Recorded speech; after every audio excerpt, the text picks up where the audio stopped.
Oi, gente, sou a Deise e hoje eu quero conversar sobre aprendizagem autodirigida.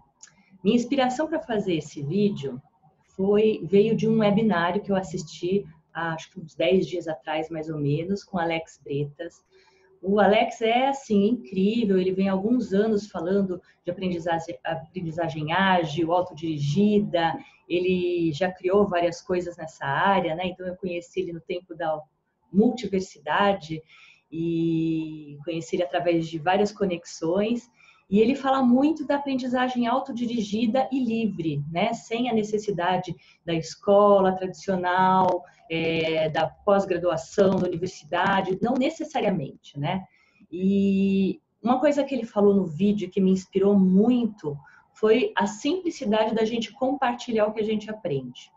Então, ele falou de compartilhar da forma que for melhor para você, que for mais cômodo, e não esperar a vida inteira para compartilhar, não esperar você saber tudo sobre aquele assunto, porque você nunca vai saber tudo sobre o assunto, ainda mais nos dias de hoje, que tem tanta informação, tantos pontos de vista, e você trazer esses assuntos na medida do que você sabe, do que você experimentou, com autenticidade, com originalidade.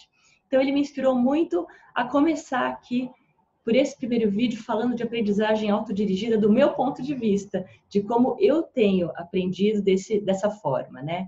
E uma das coisas que tem se falado muito é sobre o lifelong learning, né? Você estudar a vida inteira e aprender a vida inteira. Futuristas, né? Como a Lala e outros futuristas que estão por aí falam muito sobre isso, que a gente vai ter que passar a vida toda aprendendo e se reinventando e inventando novas profissões, porque o mundo está mudando muito rápido. A gente está numa fase em que o high-tech, né, toda a parte tecnológica, está hiper avançada e a gente não sabe como vai ser o futuro das profissões. A gente não sabe... tem algumas direções, né, mas isso é assunto para um outro vídeo, mas a gente não sabe bem para que caminho vai, né? Então, é um momento, assim, para se centrar e ver o que é que você gosta, o que é que te chama, o que é que te motiva e estudar esse caminho, mesmo que não seja por um caminho tradicional. Aí eu até vou contar um pouquinho de história, porque eu, alguns anos para cá, tive uma experiência de descobrir que existia muitas coisas que eu não tinha ideia que existiam e que me interessavam muito. Comecei a me interessar por coisas diferentes. E essas coisas diferentes não tem faculdade que ensina. Você acaba tendo que ir em busca de cursos, de informações na internet. Então, eu acabei tendo uma experiência bem prática sobre isso, né? E isso tem muito a ver com essa questão de futuro, da gente enxergar as profissões de futuro. Porque se as profissões são de futuro, os estudos para isso não estão criados ainda, são caminhos que a gente tem que abrir e tem que criar. Então, eu enxergo, né, para passar aqui para vocês, que o meu caminho de aprendizagem ele ocorre em 5 passos, né? O primeiro passo é a curiosidade e o interesse. Então, primeiro, pelo que você se interessa? O que te deixa curioso? O que te faz ter vontade de aprender? Onde está a tua atenção? Onde fica a tua atenção? Em que tipo de assunto, né? Para mim, o assunto que sempre me chamou a atenção durante vários longos anos da minha vida foi as questões de psicologia, de comportamento humano, de filosofia. Sempre foi um pouco nessa área, né? Nessa área, assim, do ser humano. Muitas coisas ligadas a isso me chamam a atenção. Mas, durante muito tempo, eu tive lá meus estudos clássicos, faculdade, e li muitos livros dentro desse assunto, mas não trabalhava necessariamente com isso, trabalhava com outra coisa. E nos últimos anos eu tive uma redescoberta desse gosto, né? Na verdade, uns 10 anos atrás, quando eu conheci, quando eu voltei para esse caminho, né, do autoconhecimento, do autodesenvolvimento, eu comecei a experimentar muito em mim, e depois de experimentar muito em mim, eu fui desenvolvendo isso fora. Isso foi através de cursos primeiro, então o que levantou essa curiosidade foi uma necessidade e uma busca interna. Mas foi através de cursos, né, que eu fiz, os cursos Avatar todos, mas eu sou muito curiosa, então é um assunto que eu estou sempre estudando em várias fontes.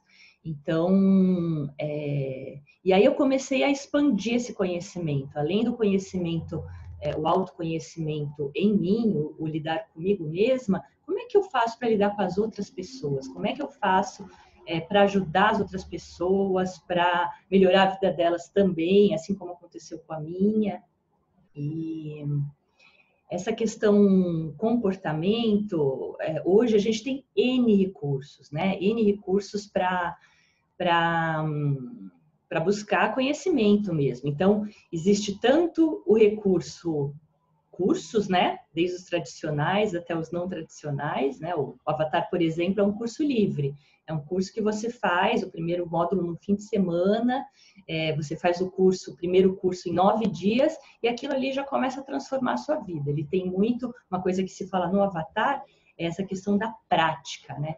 Então, de você não só ouvir as palavras, mas você praticar, você exercitar aquilo, né? Eles falam de não só estudar a maçã, e sim comer a maçã, porque é assim que a gente ganha a verdadeira sabedoria, a gente entendendo mais profundamente as coisas. Então, eu tomei esse caminho e comecei a estudar em mim as coisas, a praticar aquilo que eu tinha aprendido através dos livros e do curso, né? E essa prática é uma prática assim constante que eu faço aí na minha vida há 10 anos. Tenho uma parceira de trabalho todos os dias, quase todos os dias, né? A gente faz exercícios e eu estou sempre atenta para o que meus pensamentos, minhas emoções estão falando. Então isso faz com que eu esteja sempre com material para trabalhar em mim mesma. Porque quando eu vejo um pensamento ou uma emoção que não está legal, que é um momento presente na minha vida e não está legal, eu sei que eu tenho que trabalhar aquilo. Por algum motivo, eu ainda tenho que trabalhar aquela questão. Então, de fato, vai ser um aprendizado para a vida toda e eu sei disso. Mas voltando no tema do aprendizado, quando a gente desperta para uma curiosidade, né? Eu dei o exemplo da minha curiosidade. A segunda coisa que a gente faz é buscar recursos, né? E que recursos são esses? Eu falei de alguns já, né? Eu falei de cursos livres, eu falei de livros, né? Eu falei de a prática, que é muito importante, o aprendizado na prática, mas tem muitos recursos hoje em dia, tem muitos recursos além do tradicional, que era estudar numa faculdade. A gente tem recursos na internet, tem milhares de coisas boas. A gente tem que, lógico, fazer uma curadoria nisso, né? Quer dizer, escolher, refinar o que ressoa com a gente, o que faz sentido, que fonte é essa, de onde veio isso, é uma fonte confiável, tem um escolher aí, né? Mas a gente tem recursos, assim, absurdos para qualquer coisa na internet hoje. A gente tem vídeos, a gente tem podcasts. Muitas vezes a questão de podcast, ou mesmo do vídeo, eu estou ali, sei lá, lavando louça, por exemplo, e ouvindo alguma coisa interessante que talvez eu queira registrar um pouco depois, queira guardar algumas coisas daquilo, então eu vou ouvir de novo ou não, né? Mas é uma coisa muito prática. Você pode estar, por exemplo, no carro dirigindo e ouvindo um vídeo, um podcast, um áudio, né? Tem N possibilidades hoje. Textos maravilhosos também, tem muitas pessoas que gostam de compartilhar escrevendo, então tem muitos textos bons na internet. Uma dica boa é buscar referências. Inclusive, no fim desse vídeo, eu vou deixar as referências, essa referência que eu falei do Alex aqui, que é uma pessoa que vem estudando há tempos aí a questão da aprendizagem livre, tem muitas dicas boas. E tem uma coisa que que recursos mais a gente tem, né? Tem uma coisa que é aprender como criança, aprender com curiosidade. Então, juntar essa curiosidade com essa busca de recursos. Ou seja, eu estou aberta para aquele tema que eu quero aprender e eu fico aberta e atenta. Tudo pode ser um recurso. Um filme pode ser um recurso. Um filme pode falar muito do que eu estou estudando, né? Tem filmes incríveis que falam de assuntos assim. Você pode tirar muita coisa dali, né? Uma música pode falar, pode me dar um insight sobre o que eu estou estudando, porque o que mais importa são esses insights que a gente tem sobre aquele assunto também, né? Livros são sempre uma fonte maravilhosa de recursos. Então, cursos, webinários, oficinas, tem muita coisa de recurso que você pode buscar e muita coisa gratuita, inclusive, né? Não necessariamente paga. Então, essa desculpa de que eu não posso estudar porque eu não tenho dinheiro, não é real. Hoje em dia, não é real. Você busca muita informação na internet, eu sei, porque eu trabalho com conteúdo, então eu sei o quanto eu posso achar. Tem, inclusive, muitos métodos que são livres na internet. O quanto de coisas a gente pode achar. A gente, inclusive, não precisa nem se limitar à questão de não estar em português, por exemplo. Porque hoje em dia, mesmo que você não fale inglês, o Google Tradutor está tão adiantado que você joga um texto lá e você consegue entender a maior parte do texto. Quem traduz sabe disso, né? Hoje em dia você coloca lá no Google Tradutor, você tem que arrumar, você tem que verificar. Mas você não tem mais todo o trabalho de corrigir palavra a palavra, porque ele traduz muito bem. Então, na verdade, você pode buscar conteúdos do mundo todo, né? Você pode buscar coisas diferentes. Imagina quantas possibilidades existem para você buscar informação e conhecimento no mundo todo para alguma coisa que você queira. Então, essa questão recursos é isso. A gente tem muitas formas de buscar recursos, mas eu gosto muito dessa ideia que é do Sérgio Frug, meu professor de astrologia, com o qual eu faço um curso, e que é de você buscar o conhecimento como se fosse uma criança curiosa, né? Você fazer isso de uma forma fluida. Então, você procurar o conhecimento aqui, ali, ficar aberto para ele. Então, você está perceptivo aquilo e, de repente, chega um texto para você. Eu, quando estava pensando em fazer esse vídeo aqui hoje, chegou um texto do Medium em inglês sobre aprendizado. Né? Então, parece que quando a gente está aberto a isso, tudo chega, inclusive as inspirações, inclusive o conhecimento interno e as relações que o assunto tem com a sua vida.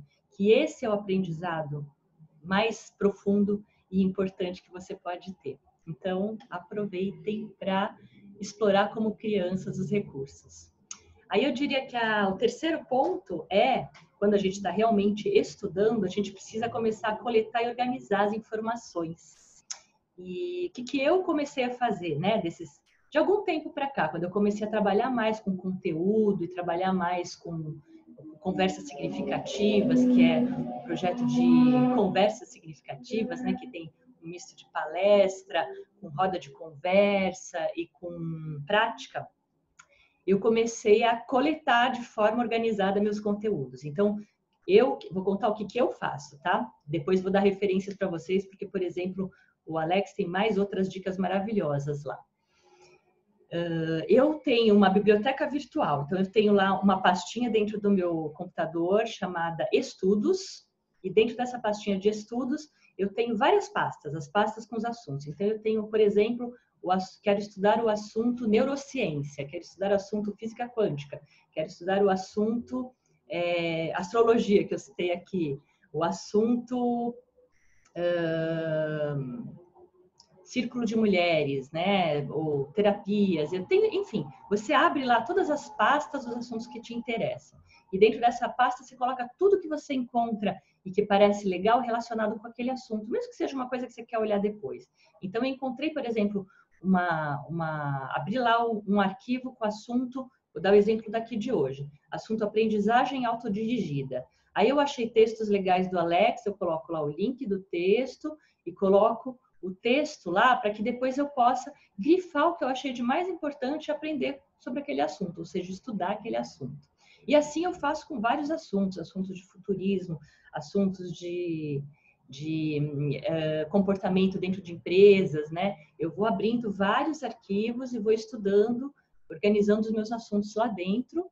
E geralmente eu coloco lá em cima um resumo, as minhas percepções eu coloco lá em cima e mais para baixo eu vou colocando textos. O Alex deu mais umas dicas, eu vou deixar o link do webinar dele, falando também de você colocar temas, porque depois que esse arquivo tem mais de 30 páginas, que o meu tem às vezes, você tem lá temas que você pode dar uma busca e facilmente achar, né? As coisas que você tá procurando. Então, sei lá, qual que é o tema, assuntos principais, você consegue dividir e se organizar, mas a melhor coisa é você pensar qual é o melhor jeito de você se organizar sobre aquele assunto. Bom, outra coisa, quando eu estou falando de livros, o que eu faço? Quando eu estou estudando em livros, que eu também gosto muito de estudar e geralmente não consigo ler um livro de cada vez, estou com vários livros em aberto, lendo, eu uso muito post-it para escrever, para marcar uma página e colocar, sei lá, ponto interessante, alguma coisa assim, alguma coisa que me chame a atenção e que me fale que eu preciso prestar atenção naquele capítulo. E nos capítulos em si, eu uso um lápis e vou grifando. Quando eu acho coisas interessantes, eu vou grifando. Então, dessa forma, meu estudo vai se aprofundando. Se eu precisar de novo daquilo, é só eu voltar no livro, dar uma olhadinha e já está grifado, que é mais importante. Então, uma forma de facilitar os estudos. Aí o quarto ponto é o poder da prática, que eu já falei um pouquinho sobre o Avatar, né? O poder de praticar, né? De praticar as coisas que você aprende, que é o verdadeiro, eu considero que isso é o verdadeiro aprendizado, a verdadeira experiência que a gente leva até, né? A verdadeira sabedoria que a gente leva daqui é essa, é o poder da prática, o que você realmente praticou, né? Eu, quando tinha 15 anos, conheci um senhor alemão que falava para mim assim, olha, você não vai levar nada dessa vida, só o que você aprendeu. E eu concordo plenamente. Essa é uma crença que eu adoto porque eu acho que realmente, eu acredito que o que eu levo daqui, né, talvez sejam também as conexões, né, as conexões que eu fiz, então essas sensações e o que eu aprendi, né, que as conexões ainda são o que eu aprendi, né, o que eu aprendi com as conexões e sobre relacionamentos e amor, etc. Então, eu acho que essa questão de praticar, vou tentar dar um outro exemplo de prática para vocês. Por exemplo, muitas vezes a gente aprende com errando e acertando. Eu, durante muitos anos, empreendi um comércio e acabou não fluindo mais, não dando mais certo, mas eu aprendi muitas coisas com aquela experiência. Até hoje eu integro coisas com aquela experiência. Eu tive também uma experiência, agora há pouco tempo, que foi de um aprendizado em rede, de estar com um grupo de pessoas e realizar a experiência lá do Ateliê Fluxo 4D, que era um espaço de cursos, de coisas inovadoras, né?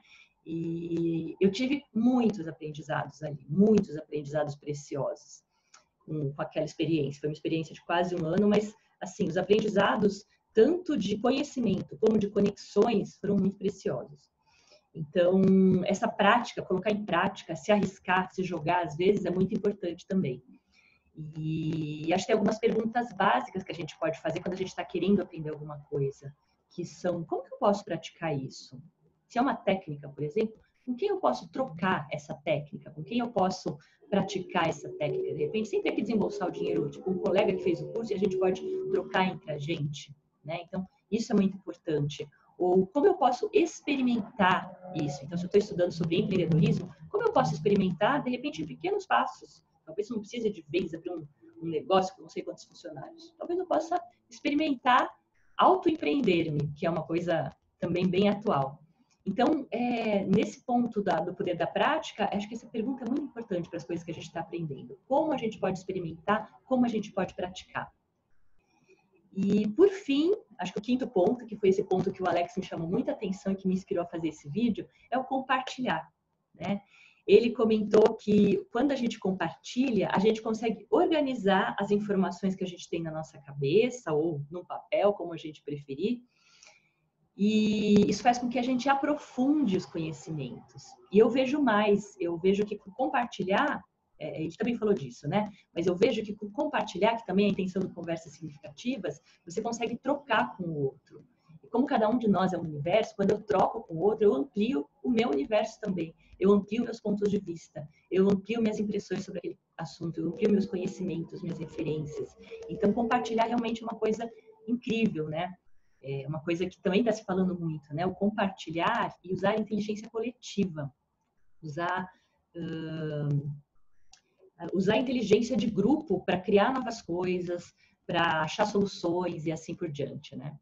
Então, eu trazendo para uma prática, como a gente fala, né? Eu tenho um convite para vocês, o Conversas Significativas, que é uma das minhas atuações. Conversas Significativas é um projeto que junta a palestra, uma mini palestra, uma conversa, e uma conversa requer o outro lado, né? Então, é uma roda de conversa. Então, a pessoa retorna, como é que ela aprende? Então, se eu trouxe para vocês como eu aprendo, trouxe alguns dos meus insights, como vocês aprendem? O que funciona para vocês? Qual que é o projeto de vocês nesse momento? E eu vou propor uma prática também, além de você, de repente, colocar aqui nos comentários como você aprende, compartilhar comigo e a gente poder continuar compartilhando, você fazer uma prática também. Se você não está estudando nada nesse momento, se pergunta o que te deixa curioso, o que te faz ter curiosidade, ter vontade de aprender, o que você não sabe e gostaria de saber mais. Pega esse assunto e se abre para ele, se coloca à disposição para aprender e busca que recursos você poderia ter para aprender esse assunto. Vai lá, começa a fazer uma listinha. Poxa, onde eu poderia achar coisas sobre esse assunto? Para expandir mesmo, né, o teu olhar. Ah, eu poderia fazer uma pós-graduação sobre esse assunto. Ok. Onde mais eu poderia aprender esse assunto? Poxa, eu poderia buscar pessoas que saibam sobre esse assunto e poderiam compartilhar comigo. Inclusive, isso foi uma coisa que eu esqueci de falar no vídeo, né? O Alex está com um programa de desafios de aprendizagem muito legal, e uma das pessoas que está acompanhando, que eu já conhecia, que é a Miriam, me procurou, porque eu falo alemão há muitos anos e falo de uma forma fluente, e ela quer aprender alemão, então ela veio me pedir as dicas de como foi que eu aprendi. Ela veio com várias perguntas e fez uma mini entrevista para mim do que poderia facilitar a vida dela para aprender. Então isso é muito legal, isso expande muito, né, o teu olhar. E eu também agora estou me lembrando que para criar conversas significativas eu fiz isso. Eu desenhei um projeto básico, eu fui atrás de pessoas que eu achei que poderiam me ajudar, amigos, pessoas conhecidas que poderiam me falar qual é o ponto de vista deles sobre isso, como eu poderia melhorar o projeto, como aquilo poderia ser diferente, como eu poderia conversar da forma certa quando eu estou falando com a empresa, quando eu estou falando com as pessoas. E foi extremamente rico, foi o que criou o produto que eu tenho agora. Então, essa prática, né, essa busca de recursos vai expandindo até que aquilo se transforme em conhecimento e sabedoria mesmo, né? Então é isso, eu deixo aqui. Então, para fechar o vídeo, recordando, a gente falou de qual é a sua curiosidade e seu interesse, o que você quer aprender. 2, quais são seus recursos? Que recursos você pode buscar de uma forma criativa? O que eu posso buscar de recursos nesse momento? 3, como é que eu coleto, como é que eu me organizo para guardar isso? Talvez seja o tradicional caderno, né? Quero fazer um caderno sobre o assunto autoconhecimento, um caderno sobre o assunto liderança, um caderno sobre o assunto... E daí você vai abrindo pastas, né? Pastas analógicas. 4, qual é o poder da prática? O poder da prática. Como eu posso praticar o que eu estou estudando? Como eu posso experimentar o que eu estou estudando? E 5, compartilhar. Compartilhar de alguma forma, compartilhar como eu estou fazendo aqui, compartilhar através de um texto, compartilhar com amigos, com a pessoa do seu relacionamento, compartilhar com um amigo, trocando ideias, compartilhar com um grupo, como você quiser compartilhar. E aí fica esse convite de, por favor, compartilhar com a gente aqui o que você sentiu em relação a essa conversa de hoje, como você aprende. E o convite também para você praticar, para você colocar em prática o que você está aprendendo. E obrigada!